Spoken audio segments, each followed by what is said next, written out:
Attack of the Radioactive Thing is the fourth map in our Infinite Warfare Zombies adventure. A map I originally flogged for being boring, devoid of content, having terrible graphical fidelity, and having an infamous Easter egg that makes you wonder, what were they thinking? But over the years, I played Attack more than I care to admit, and I found myself actually liking many of its aspects despite its numerous flaws. What seemed like an easy map to review on the surface becomes an intriguing case of ups and downs, much like Shaolin. But is the map really as bad as everyone says it is? Well, hello there fellow zombie slayers! My name is Stanley557. This is part 4 of my Infinite Warfare Zombies Rereview. So sit back and relax as we answer these questions and more as we dive into Attack of the Radioactive Thing, a crabtastic catastrophe. Thank you. Change choose. Change choose.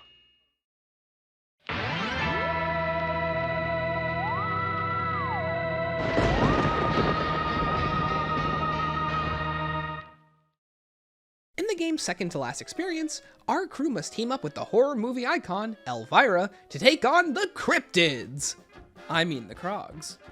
An alien-like crab-frog monstrosity that has overtaken the quiet town of Sonova Beach.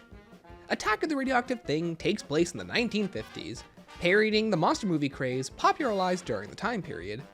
Specifically, films like Godzilla, Plan 9 from Outer Space, and Robot Monster, just to name a few. Funny enough, the celebrity cameo is not a specific actor from the 50s. Instead, it's Elvira, Mistress of the Dark, a character played by Cassandra Peterson, who would present 50s B-movies during a weekly show featuring the titular character in the late 80s and early 90s. I love this casting choice, and it's an extremely creative way to work around plucking an actual actor who was present and prominent during the era, like the Hafiz for the 80s. And while I feel her overly sexual nature can be too caricatured for its own good, I still feel her inclusion was better implemented than, say, Kevin Smith from Rave, that's for sure. But before we get into it, what's the story? Following the defeat of the Rat King, our crew immediately ends up in the next film, Attack, where we are introduced to Elvira in the midst of hosting a movie marathon, with the only film playing on repeat being Attack.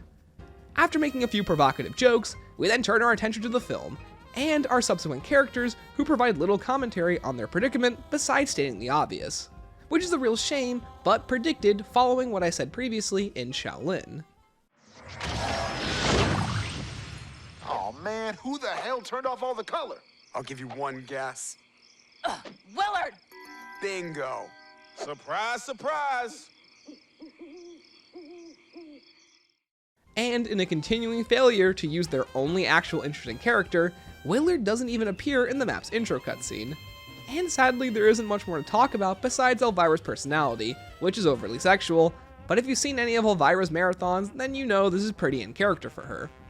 Although I find the jokes to be rather surface level, hitting the lowest common denominator with lines like Little Willie, which becomes annoying after only the first time it's said. What brings you to this B-movie shindig? Oh, wait. Let me guess. Little Willie? Oh, Little Willie. Some things never change with him. Nose back and we can turn this place into a party Little Willie won't soon forget. Poor Little Willie. His big, bad, poorly made latex monster just went boom, just like his career. Speaking of Elvira, I don't mind the way she's integrated into the map. On paper. On paper, I really don't mind how she's being integrated. Taking the stage from Willard, Elvira becomes the map's unique announcer, calling out power-ups, and alerting players when special enemy rounds appear. Being the map's announcer is a perfect casting choice, and wonderfully integrates her previous role as a marathon host into the gameplay, but I would have loved to have seen the idea go further, with the actress hardly interacting with the player and the world around her once you unlock Pack-a-Punch, which is a real shame. I think having a narrator akin to Samantha from Origins, Oz from Descent and Carrier, or Medusa from Ancient Evil would have been a great call for the map's main quest, and it would have provided the map with a ton of personality and character, and it's a shame she's so absent from the experience despite being a perfect pick for the tone of the game. Like, imagine if once you get the quest started, she's the one handing out the hints and narrating the story that unfolded on the town of Sonova Beach. You know, like Medusa from Ancient Evil. In terms of characterization, this would be an exciting moment for her to talk about anything other than Attack. and she can provide colorful fourth wall breaking commentary on the main quest, even calling out specific developers for the Krogs in the first place. These are just some of the simple ways to add a ton of life to the map that can sometimes be devoid of it. So from the story, let's talk about the map's overall art direction and layout. When the map begins, players are forced to play the first couple of rounds with a 50 style black and white filter on. The second time this has been attempted since Ascension. And at first things look alright, but once players progress into the map, Elvira intervenes and turns on the color. And with everything illuminated, you realize why the black and white filter was forced upon you in the first place. This map looks bad. And not in an Archon way where the map has a forced color palette change that contradicts and hardly complements the yellow, red, orange, and black aesthetic. No. When I say this map looks bad, I truly mean it looks bad. The artistic approach meant to make the map look emblematic of the era it belongs to conflicts with the rather poor lighting, which is a real shame. Despite neon being the team's strong suit, I know they can pull off daytime maps, as pointed out by both the campaign and multiplayer. If I had to guess what went wrong here, it seems to be that somewhere down the pipeline, whether it be time, resources, or overall just bad direction, something fell to the wayside, and the map gained distinctive look. And, for better or worse, is one of its most infamous aspects. Visuals are an underrated feature in zombies, and for the most part, even games like World at War carefully consider lighting and atmosphere in an attempt to make up for what isn't there. Nox graphics may not hold up today in comparison to nearly everything that came after it, but using what little they had, Treyarch obscures many of the rough edges and gives the arena a timeless feel that prevents it from going out of style no matter how fast time moves around it. In Attack's case, very little is done to obscure some of its lesser artistic design features, and it always breaks player immersion. It's clear that the map cuts off almost immediately past the green hills, just off in the distance. And besides the beach itself, there's very little left to the imagination. This was similarly an issue in Black Ops 2 Zombies, particularly with maps like Nuketown and Origins. The map is often compared to a PS2 experience, or a more apt example being Last Gen BO3. But if you ask me, there's very little left that needs to be said, so let's take a look at the visuals together. Stunning! If there was one suggestion I would make, it would be to change the time of day. Instead of taking place at 10 AM, arguably the hardest time of day to make look nice due to the overhead brightness, a 6 PM sunset would have done wonders for the map's visual style. For example, taking a page out of Togg or Toten, or even Garai Krovi, both daytime-centric maps that understand a bland white middle of the day would look really ugly, with a mention also going to the Frozen Dawn, which pulls off a near identical aesthetic to Togg. And what makes the suggestion not as far-fetched as you might think, in the map's outro cutscene, this exact lighting is pulled off. Or who knows, maybe it's just a filter, but I'll tell you what, it looks way better than whatever this is. So from the map's overall look, let's talk about the layout. Honestly, the closest example I can think of to compare the map to would actually be Transit, in terms of both layout and gameplay. A sprawling space that encompasses the entirety of a small beachside town in 2 large circles. While not impressive in terms of location, I feel the map fully realizes a town-like setting better than the ambitious ideas of Jimmy Zielinski, even if the map's visuals are nowhere up to par, despite there being a 5-year difference in development resources. It might sound weird to say, but I do love the diegetic layout of Attack. What I mean specifically is the way the areas and overall architecture seamlessly flow into one another, despite the ideas being all over the place. This is a difficult concept to explain, but look at the way each of Attack's various arenas and locales are set up and designed, and the ways they force players to explore and pass through them. It's designed like a one-to-one real-life location, and it's a strength the IW team have in spades over Treyarch's, or at least a varying philosophy in terms of design. For example, many of Treyarch's themes and locations don't feel like lived-in locales, as the maps are designed like video game levels first, and real places second, despite some other locations taking real-life inspiration, like Alcatraz and Hohenwerfen Castle. This isn't really a criticism at how Treyarch designs their maps, rather just a neat compliment to how IW maps incorporate gameplay flow as much as natural flow. For example, Treyarch creates flow through destroyed environments, with immediate examples coming to mind being Garai Krovi and Mauer Toten. Did any of that make sense? I'm sure it did to someone. Anywho, let's talk about the map's gameplay, and the further comparisons it somehow makes to Transit. Attack's main gameplay loop, besides killing undead, is all about scavenging the town in search of buildable parts, schematics, trap pieces, and quest items, with each item giving players increasingly more stupid ways to take down the undead. There's the hypno device that works like a boombox, a propane tank that simply just doesn't work sometimes. There's at least 30 separate items you need to scavenge every game to complete the main quest. And finally, there's the map's wonder weapon, which can be upgraded by finding parts within containers hidden at various points around the map. For a casual player, this is a complete and utter nightmare, and it's possible there are very few players who have played the map the way it was intended to be played. But when you get a game of attack going, and you've done all the busy work, it's actually a lot of fun, with developers still dipping into the sandbox attack strategy that allows you to experiment with all the different tools the map gives to the player. If you get the wonder weapon from the box, then there's an upgrade path for it. Prefer to use buildables? Well, they're all overtuned to always one-shot undead, and are all designed with a period-accurate aesthetic. Running near a trap you've repaired? Well, give it a whirl, and question how you can be in a pool being shocked with an electric current and not die. The map exudes a unique level of creativity that naturally blends into the environment. It's not overly exaggerated like buildables like the Trample Steam from Die Rise. This is a positive as they blend more naturally into the world, but also a negative as they aren't all that creative, and I'd much rather see something that goes balls to the walls rather than playing it safe and blending into the background. But with that overview, let's go into each system in depth, starting out with the buildables. Going from coins, to gems, to mahjong tiles, Attack evolves the score streak system even further by finally having players build and create unique era-specific score streaks that accurately reflect caricatured items that could realistically be found in this world. These score streaks can be built by collecting a nearby schematic and placing pieces on the table that actually correspond to what would be legitimately used to create the device, unlike the dubious mahjong tiles. But like issues I've had with similar systems like the Charms and Rave and the aforementioned mahjong tiles, many of the buildables perfectly blend into the environment.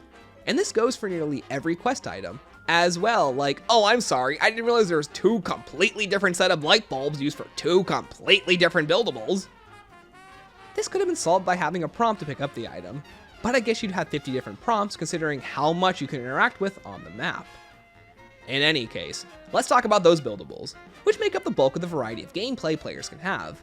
There's the devastating X-ray device, the aforementioned boombox reskin, the mind control device that creates numerous turned undead allies, and the seismic detonator, which can be used to cause minor earthquakes that blow away any undead in the vicinity.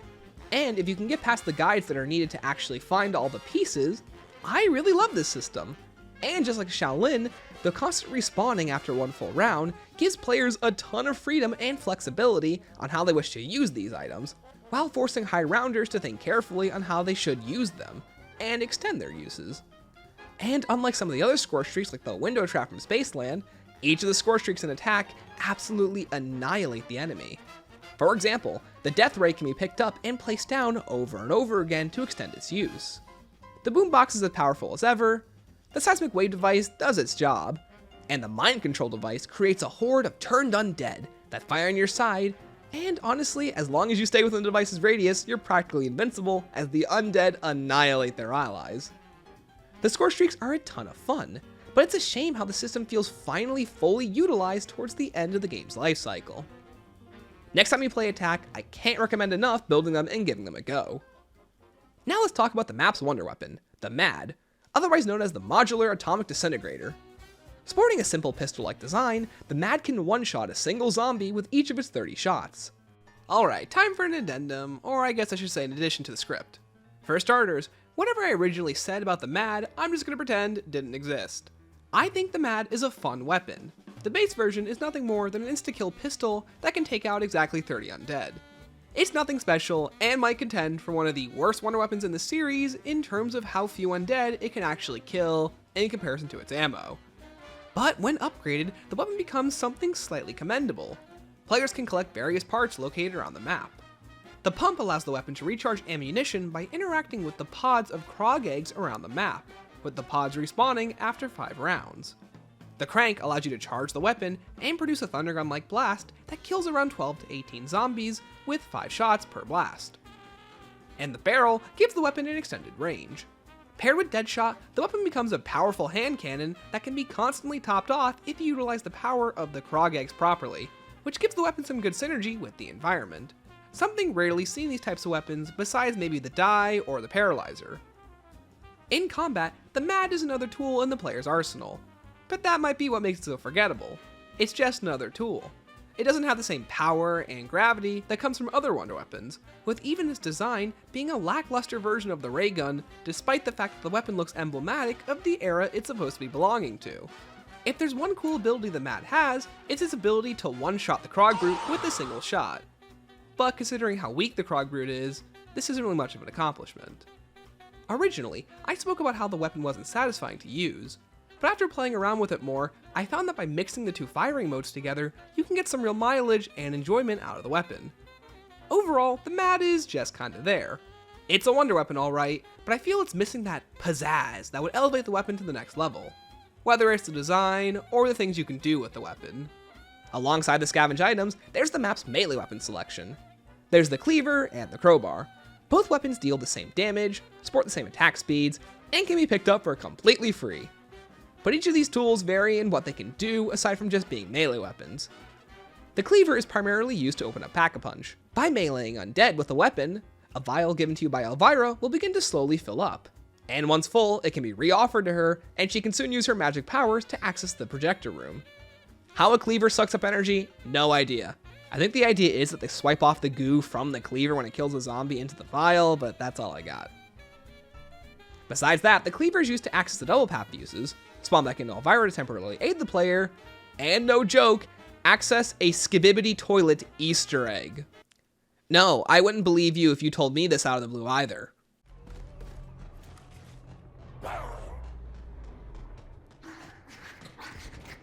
Then there's the crowbar, which is primarily used for the main quest and accessing the MAD mod kits. My biggest gripe with each of these weapons is that they can hardly be used in normal play without Slappy Taffy, as by the time you acquire both the vial and the cleaver in solo, it's already round 9 and the weapon begins two-shotting undead. And because they can't be pack-a-punched, these melee abilities go down as free early game options that sadly fall off as quickly as they're required.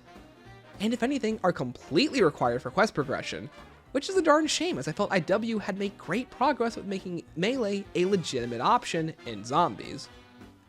Well, at least Slappy Taffy's on the map, but that's more of a band-aid issue if anything. Going from the tools we have, let's talk about the enemies. The map's primary antagonist is the Krogs. They're swift on their feet, leave behind a deadly pool of acid, and are completely immune to the traps players create. The Krogs are a menace that can slowly turn the tide of the battle if you aren't careful. Just like the cryptids, the Krogs are resistant to damage that doesn't hit their weak spot, which is placed on their back, and with some well-timed movement, it's quite easy to hit. The Krogs themselves are not all that difficult, and the acid pool they leave behind is negligible at best and can suddenly down you at worst if you're red screened. Their biggest strength, however, is their ability to completely negate all trap damage. This isn't usually an issue in standard play, and was most likely done to prevent high round players from completely abusing the insta-kill nature of the traps. Although these types of players have found ways around it.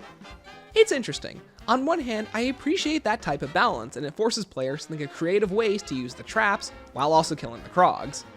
For example, in Director's Cut, you gain unique access to Trailblazers, which isn't normally on the map. This is perfect for one-shotting the Krogs. And on the other hand, it's a shame you can't use the traps to their fullest extent. Coming up next, there's the Krog Brute, a large heavy-style enemy that sports numerous abilities, like a medium-range charge attack, a blinding flash that can disorient players, the ability to summon additional Krogs, and the ability to hide underground and traverse throughout the terrain and surprise and defeat players.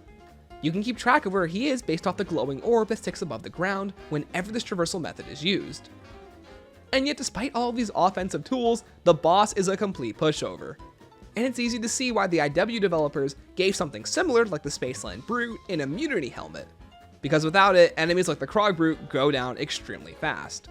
Like in most of my footage, the beast hardly gets a chance to attack because it's so easily killable, even if you don't hit its weak spot. Fun fact, if you use the MAD, the Brute goes flying if killed by a charge shot. Both of these enemies add a ton of spice to the standard gameplay, even if they're not the tankiest enemies. I would have preferred the Krog Brute to have more health, while still retaining the fact that the upgraded charge shot for the MAD can one-shot it. It would give the weapon a unique niche. Then let's get into all those little things that don't exactly fit into any of the sections mentioned earlier, or I couldn't find a way to narratively make them all fit together, or I forgot when writing the script. First off, let's talk about all of the cryptid and Krog comparisons and references. The Krogs make cryptid sounds, move like cryptids, and display cryptid resistant icons when not hit at their weak spot.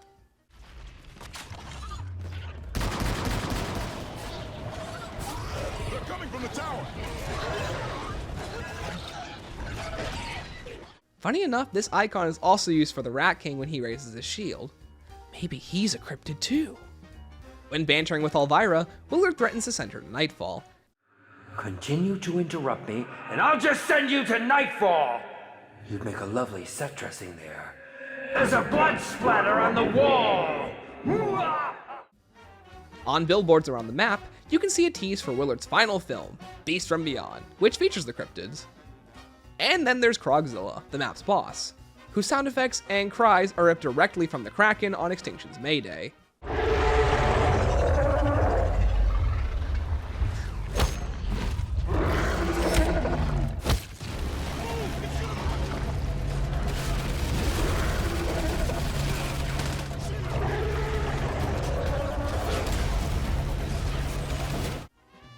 When Elvira opens the Pack-a-Punch portal for the first time, she grants you access to Pack-a-Punch through a portal that can't be accessed again, despite it being a really good third spot for it. Then there's the color-changing master screen, which is used only in the Easter egg and somehow makes the map look even worse. But in some messed up way, makes you appreciate the way the map looks more, but that's only because you go back from garbage back up to barely passable. Also, it's a shame Elvira's Gothic Castle set piece is only in the intro. Like, why is Elvira in this tiny soundstage? It'd be cool if she had a full lair. But that lack of decision reeks more of time and budget cuts rather than the team not going all in on their ideas. It's clear they wanted to do it. Like, even seeing in the map intro, it implies that it was supposed to be on the map at some point in development. Then there's the extra pages that you can give to Elvira, which can be found halfway through the main quest. This allows her to summon flame pillars when summoned during the boss fight. That's not useful, but thanks, Elvira. Oh my god, I'm not joking. I'm in the recording booth right now. I just remembered Change Shoes while recording this. Okay, so Change Shoes, you can buy it for, I'm gonna look this up real quick. I think it's 2,000. No joke, I'm looking this up right now. 1,500, okay, cool. So, Change Shoes cost 1,500 points, and whenever you get a headshot, it causes a different elemental effect to pop off. Kind of similar to the elemental effects all the way back in Spaceland that you could get through the arcane cores. And the only way to change it is by, if I'm not mistaken, getting enough headshots, or by getting red screen. That also changes the effect. Honestly, Change Shoes is a really good perk and adds more damage multipliers and abilities to the player's standard weaponry pool. The only issue is you only have 5 perk slots. But in Director's Cut, this perk is perfect. I know for some people, they actually prefer using Change Shoes over something like Double Tap or Deadeye Dewdrops. And to those people, I'm really happy you can get some good use out of it. And honestly, it's not bad. It's like Elemental Pop. It's always using insta-kill abilities, and that's really good for a game where eventually the health cap outscales your damage numbers. That's it, I just forgot it. And that's Attack of the Radioactive Thing. At least that's the bulk of the map. But dear lord, we're only just getting started, so let's talk about that main quest. Strap yourselves in and get comfy, as there's a lot to cover. Roll the dice with fire and ice. Thank you, Change Shoes. Clean that clock for one heck of a shot. Thank you, Change Shoes. Great big hero, little ground zero. Thank you, Change Shoes. One between the eyes. Alright, without further ado, let's talk about the most infamous main quest in all of Zombies. Attack's main quest starts off opening up the map, Pack-a-Punch, and collecting parts for various reasons.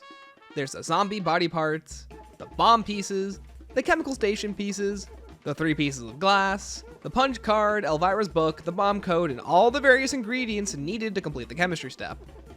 So much of the setup of the Easter egg is a fetch quest.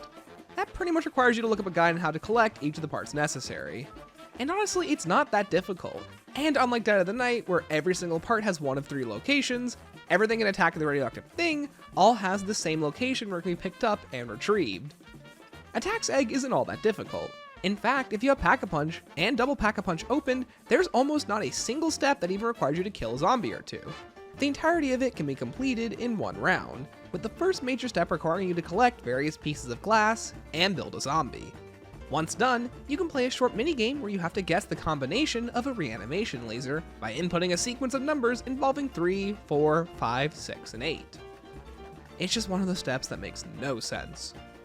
Once a zombie is revived, you obviously wouldn't kill it, as you need to input your code backwards in order to kill it and retrieve the garage keys. Why, of course! Why didn't I think of that? The step is quite difficult to do in solo, and by the time you get to this point in the game, the zombies will begin running, but in co-op it's nothing more than a time burner for the player holding the zombie. Once you open the garage, you'll gain access to the meat and potatoes of the main quest, the chemistry step. But why is this step so infamous? Well, for those of you out there who don't know, let's talk about it. And for those who do know, just sit back and enjoy the ride. In order to create the chemicals, you need to listen to the radios and learn what the correct compound is and how to make said compound. Then you need to locate your circle number, which can be done easily by checking around the map at 4 distinct locations and finding the number that isn't marked out by any of the color changes produced by the master screen. Easy, I know! Or you can just do simple math in most cases. You just need to multiply your circle number by this square number, and wherever your answer lands is what the color change needs to be changed to. By changing the color of the map, you'll need to add together your left and top numbers on various chemicals and compounds on chalkboards around the map. Then add up the rest of your compounds needed for the specific chemical and or compound, and then subtract it by the circle number you used to get the color earlier. God, just describing how this works should do more than enough to exemplify why this step doesn't work. It's long, drawn out, and just overall tedious. Difficult is not the word I would use. Anyone can figure this out with enough time and patience, and with what I'm showing on screen, it doesn't even look that difficult. It's just adding numbers together, and then you subtract it by whatever this number is. But for a game about killing zombies, there's almost no zombie killing the entire time you do this. It's a rather lengthy slog of running around the map and finding the specific ingredients, board numbers, and parts needed to complete the quest. If there's any silver lining, it's the fact that everything you need is always in the same location every game. So it's really more of a memory and endurance test. Now, I know there are a ton of different guides on how to complete this step, but the one I use is a calculator that spits out the exact answers you need and will be linked below. I think it's a godsend, and really it just saves you time. But if you're doing this for the first time, you'll need a calculator, a guide as to where each of the ingredients is, and a guide on how to actually complete the step. This is like breaking the cardinal sin of zombies 3 times just for one step. Just like what I said in Shaolin, this step was done purely to slow down the Easter egg hunt, with none of the steps involved requiring you to kill zombies, in a game mode all about killing zombies. God, I hate this step. It just feels like a whole lot of nothing. Busy work meant to make things look difficult for everyone involved. So you put everything together, your math is right, and you have the correct concoction, and you haven't thought maybe life is better if you just went outside instead. And you can go straight into the boss fight, where Krogzilla awaits you. There's honestly a ton of little tidbits I'm leaving out, but I'm not making a 40-minute review where 10 minutes is me talking about the chemistry step, because I think you get the picture. And if you don't quite understand how dumb this step is, then just realize the sped up footage in the background is how much running around you need to do, and that's if you're an experienced player. But enough of all that, let's go kill a giant crab. The Krogzilla boss fight somewhat reminds me of the same issues I had with the Rat King boss fight. A fight where you only actually engage in pure combat with the boss for 25% of the time. And the other 75% is doing weird gimmicks, where the zombies themselves are more dangerous than the boss. And it's something I've always had an issue with in zombies, and IW is no exception. The beginning of the boss requires players to drag their newly made bomb down the beach and towards the landing zone, where it'll annihilate this crabby foe. Along the way, you'll have to avoid meteors and Krog eggs produced by Krogzilla. And the undead, which are more of an issue than they usually are, because boss fights in IW, for some reason, set undead health to around 40 to 45, which is just outside of the range of double pap weapons being good and satisfying to use. And it doesn't help the MAD isn't exactly all that useful here, especially when you consider its lengthy charge time. Once you're past the bridge, Krogzilla will continue to bombard you with Krog eggs and meteors every single time you move the bomb forward until you reach the next bridge. But fun fact, if you destroy enough of the eggs without leaving the bomb, the game will not spawn in any more meteors to kill you. Of course, this is completely impractical to achieve in solo, but extremely useful in co-op. Once the bomb arrives at its destination, Krogzilla will promptly eat the nuclear device and attempt to actually engage players.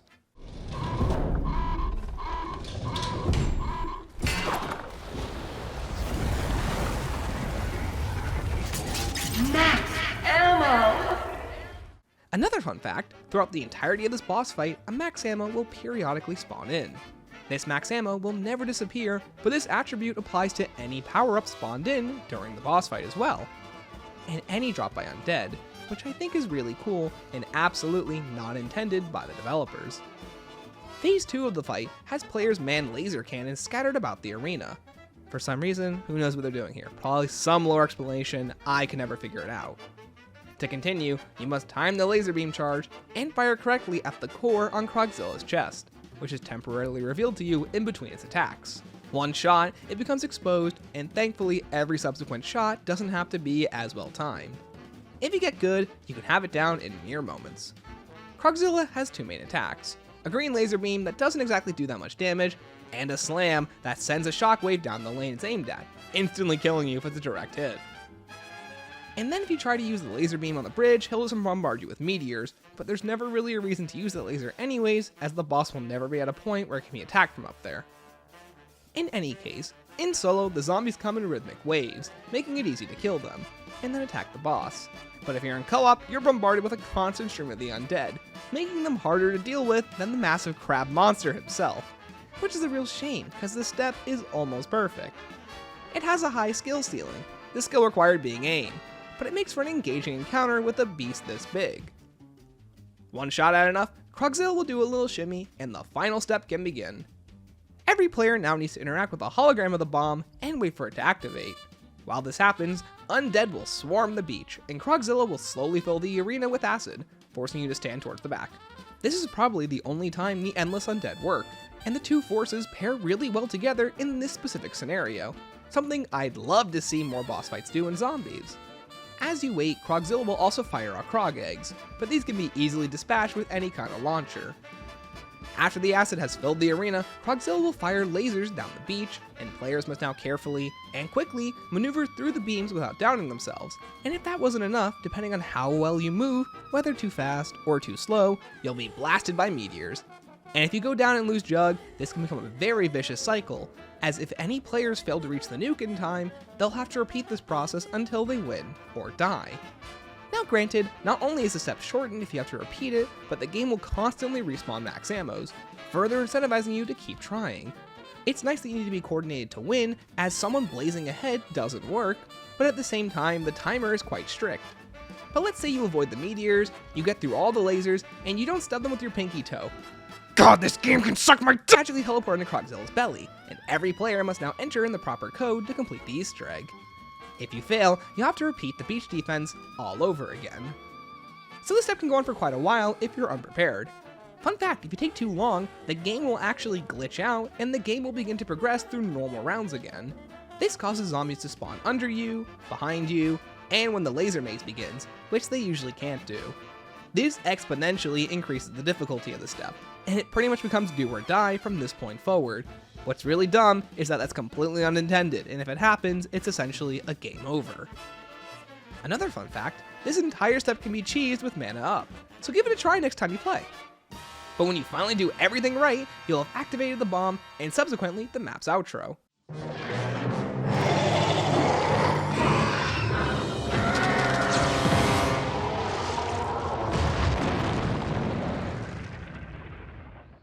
With Krogzilla blowing up, our characters cheer for their own success, and Andre grabs the piece of the soul key, and without much flair, they're immediately thrusted onto a spaceship taking them to the final map, where AJ makes a joke that I literally cannot understand due to the way it's phrased, and the way he's cut off. If you guys thought the zombies were bad, What is it? Some kind of big... Shut up, AJ!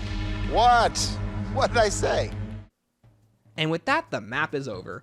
For completing the Easter egg, you gain access to Elvira as a playable character, and for the remainder of the game, you have access to permanent refills of your Fate and Fortune cards. This is useful for the 3 people who refill their cards outside of their one-time use usually. Now, unlike Raven Shaolin, once you complete the Easter egg, you're given access to special audio logs that follow Willard's inner thoughts.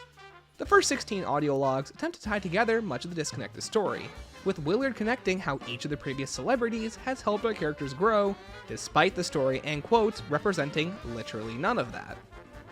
And this lazy attempt to tie the previous maps together seems like a retroactive reaction to criticism the game is receiving around its launch, especially when you consider DLC 3 is usually in development by the time the game's release. Spaceline was hardly a challenge for such a ferociously courageous young woman. Her fearlessness and determination, even in a role that would appear to make her fodder at first glance, did little to stop her.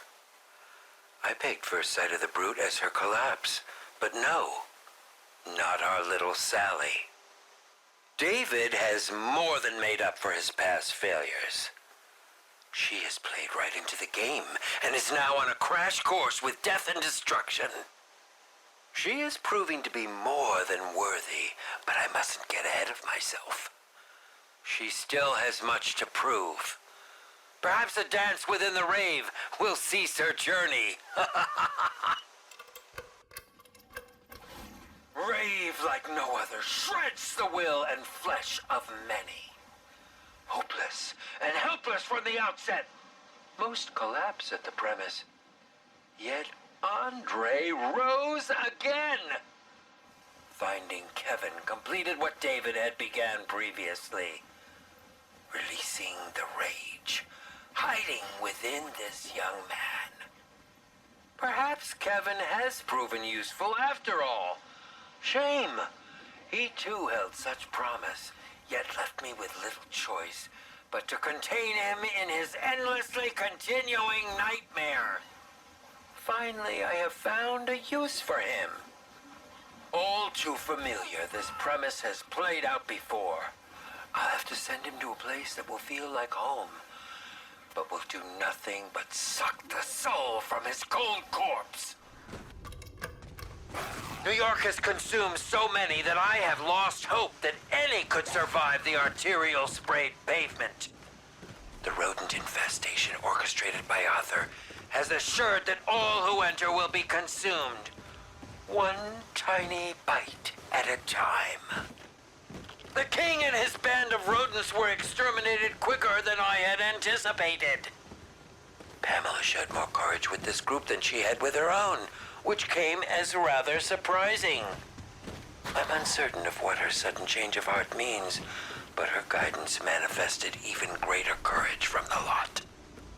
Though death was nearly certain, AJ has once again risen to astounding heights. What a surprise you have proven to be, young AJ. What a surprise indeed.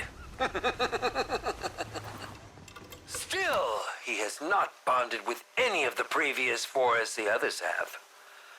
If this journey is to open a path to what he seeks, his next venture will undoubtedly be his last chance. She, like him, holds the intimate knowledge of these films. Though they have walked differing paths, their likenesses are undeniably similar. Perhaps an increase in his wit and a dose of uncanny beauty will catapult him to his true self. Let the games begin! I don't really feel like these audio logs add all too much to the story, and they feel too little, too late. Like, why can't I feel like these characters have grown as we progress through the story, instead of being told that they've grown? It feels rather lazy, like you're telling me Elvira and Poindexter share a similar love for Willard's films and have an acute attention to detail that would help them escape. But this is never conveyed in the map. It's almost like they're consistently writing these characters to be consistent to the world and story that they've entered, and that greatly harms their growth and characterization. This is no longer an issue of, well, they don't want to take themselves too seriously, because the evidence in each map suggests otherwise. So for comparison's sake, let's look at a story that actually shows the growth of characters over the course of the story. In The Giant, it's quickly re-established that the Primus crew are at odds with each other. Just like Origins, there is little trust between each members of the group, particularly with each of them with their relationships with their enigmatic leader, Richtofen, with him feeling much of the same towards them, withdrawing information he didn't think that they should know. But as we go through the season, we slowly see this change. By Der Eisendrache, our group wants answers, nearly getting aggressive when it looks like they've been betrayed, only calming down when Richtofen lowers his guard too. In Zetsubo, it becomes apparent the dire state these versions of themselves have been left in. Takio has to come to terms with the fact that his glorious leader is nothing but a sham, with Richtofen feeling guilty for not telling him. And by Gorai Krovi, Nikolai is nothing but afraid of putting himself down, forced to face the death and depravity he nearly went down himself. But through these hardships, these people grow as a team. They learn each other's struggles, their demons, and they open up more as people to one another. Obviously, you don't have to be this dark and serious, but as I said previously, I want to take these characters seriously. I really do. But telling me this in your 4th experience and not even showing it to me in any of the cutscenes or quotes just proves to me that you want to have your cake and eat a completely separate one too. I'm so passionate about this because it's clear the writers and developers are too, which is why it's a shame I don't feel like these two ideas blend naturally together in gameplay. And that's my problem. These ideas don't blend together. You have a great idea for a story, you have great ideas for character setups, you're telling me that these characters should be growing, but then why don't I feel any of those connections in gameplay? It feels disjointed, and that's probably some of people's biggest issues with IW. I know it's one of mine, and especially with the story, this is one of their biggest cases. It doesn't feel like it flows together as a natural narrative. Even in BO3, as brought up earlier, each DLC is technically a reset of the clock. Every single one of their stories tells a self-contained narrative. Drak tells a narrative, Zetsubo tells a narrative, Gorod tells a narrative. There's very little connective through line until each of the ending cutscenes throughout the Easter eggs, but you always feel like these characters are growing, because they're always going through and evolving as people through each map. But on IW, I never exactly feel that way. These characters just have the same repetitive quotes, they seem to all be period accurate to each map, and they never really feel like they're growing as people, always putting on new costumes and new faces as they enter each film. And that's really sad to see, because as I've been playing IW, I actually have been liking these characters. But I like the ideas of these characters. When I actually go deeper into their narratives, I don't really feel any attachment to them, and that's a shame. Anyways, that was all a complete side tangent, I had no script for that. Now, to make the case that we're playing a video game, you're supposed to feel powerful, and zombies doesn't translate natural growth through gameplay. That's fine, but with every opportunity to share growth and emotion through the story, we're never presented with the idea that these people are growing. Anyways, there's still a few more Willard audio logs to talk about. We learn Arthur McIntosh, the Rat King, was previously brought in to help free the lost souls in Willard's film, before succumbing to the films himself. The 4 celebrity actors we've met are considered the original 4. And God, I hate that name. It just feels like a knockoff and ripoff of Primus. We also learn that it's our characters that have the right courage and strength that nearly every one of Willard's other victims didn't have. The original 4, made up of Hasselhoff, Kevin Smith, Pam Grier, and Elvira, now remain separated as they weren't able to come together and escape. We also learn that Willard is being controlled by a demonic force, and that Willard is a shut-in because of the death of his wife, which, as stated in Rave, is something substantial, but really is nothing to go off of. This is the first time, though, we learn that Willard's soul is also trapped in these demonic trials, but the revelation doesn't feel natural, and if anything, feels like a cop-out, but we'll get to that when we talk about Beast. For a reward, I like what they were trying to do. This will be later replicated in Blood of the Dead with the Shadowman radios, but at the same time, everything told to us in this diary breaks the cardinal sin of show, don't tell. Like, you can't tell me Willard is a tortured soul when nothing in the concurrent narrative shows us this. Like, you have these intro cutscenes that tell us nothing. Why not have a scene where Willard is obviously in pain, clawing out for his soul, and maybe it's his actions that help us in the next film before his soul is taken back over by the demon controlling him. This tells the audience everything that they need to know before the reveal in Beast. Like, what if in Rave or Shaolin, we are only able to proceed through the quest or survive because of the aid given to us by Willard? It might not be the characters themselves that make the situation different from every other lost soul in Willard's films, but it's Willard and the group's courage and strength that has them all come together to complete these trials. This will make the audience truly question his motives and dubious nature, because you've established he's a psychopath, but this aid would suggest otherwise. Okay, that was quite a long tangent, but it shows how weak the narrative is despite its absolutely killer introduction in Spaceland. Anyways, the Easter egg sucks, and what you get for beating it isn't much better besides the completion needed for Director's Cut, which is pretty much what the quest devolves into for most players. And if your quest is nothing but a checklist, was it even worth making? I don't know, but apparently every time I played this map, I did the main quest for some reason. Alright, let's end this review off with Ghost and Skulls. Sadly, after that one glimmer of hope that was Shaolin's Skullbuster, we have Attack Skullhop. The first step requires players to traverse the map and search for 5 skulls. And let me say, some of these locations are evil. Like, when I say you can't even see some of these, I mean it. Godspeed to the people who actually solved this. The second skull requires you to place this yellow pump into the radioactive ooze near spawn and pick it up after 4 minutes.